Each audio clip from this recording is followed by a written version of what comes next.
Good morning. আবার আমি চলে এলাম আরেকটা নতুন রেসিপি নিয়ে তোমাদের সাথে শেয়ার করতে। আজকে বানাচ্ছি আমি ফলি মাছের টমেটো দিয়ে ঝাল। দারুণ স্বাদের লাগে এটা।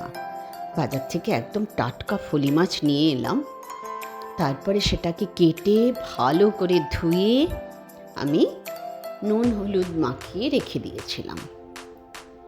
তারপরে আবার সেটাকে ভালো করে ধুয়ে নিয়েছি, আবার নুন হলুদ দিয়ে সেটাকে মেখে নিলাম। এবার একটা গ্যাসের চুলাতে ফ্রাইং প্যান বসালাম, তাতে সর্ষের তেল গরম করলাম, আর মাছের পিসগুলো একটা একটা করে ছেড়ে দিলাম। সুন্দর ভাজা হয়ে গেলে পাল্টিয়ে দিলাম, তারপরে উঠিয়ে নিলাম।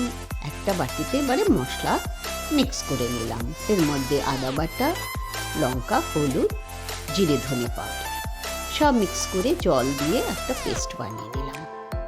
তারপরে সেই মাছগুলো তুলে রেখেছিলাম বাটিতে। এবারে আমি কড়াইতে ওই অন্য আরেকটা কড়াইতে তেল দিলাম। তেলটা গরম হতেই আমি একটা তেজপাতা ফোড়ন দিয়ে দিলাম, তারপরে একটু জিরে দিলাম। এটাতে আমি কালো জিরে দিলাম না, কেন কি এটা ঝাল বানাবো তাই। আর একটা লঙ্কা চিড়ে দিয়ে দিলাম। কিছু টমেটো আমি কেটে রেখেছিলাম, সেই টমেটোগুলো এর মধ্যে ছেড়ে দিলাম।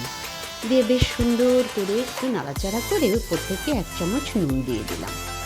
নুনটা দিয়ে আবার ভালো করে আমি ভাজা করলাম। বেশ সুন্দর টমেটোটা ভাজা হয়ে এলো, তখন আমি সেই মশলাগুলো যে পেস্ট বানিয়ে রেখেছিলাম ওটার মধ্যে দিয়ে দিলাম। তারপরে ওইটা কড়াইটাকে ঢেলে দিয়ে আর একটু কাশ্মীরি লাল লঙ্কা পাউডারও দিলাম, কালারটা খুব সুন্দর আসে। তারপরে 2টো কাঁচা লঙ্কাও দিয়ে দিলাম, একটু জল দিলাম।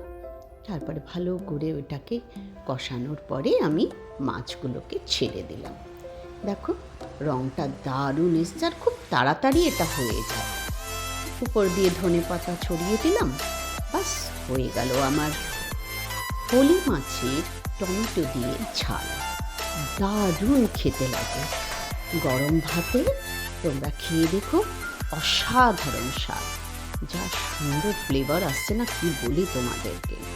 তোমরা এইভাবে বানিয়ে দেখো একবার, আর আমার এই রেসিপিটাকে লাইক অ্যান্ড শেয়ার করো, আর সাবস্ক্রাইব করতেও কিন্তু ভুলো না তোমরা। তাহলে আবার আমি নতুন নতুন রেসিপি নিয়ে তোমাদের সাথে শেয়ার করব। ঠিক আছে, এবারে তাহলে আসি, আবার কালকে দেখা হবে।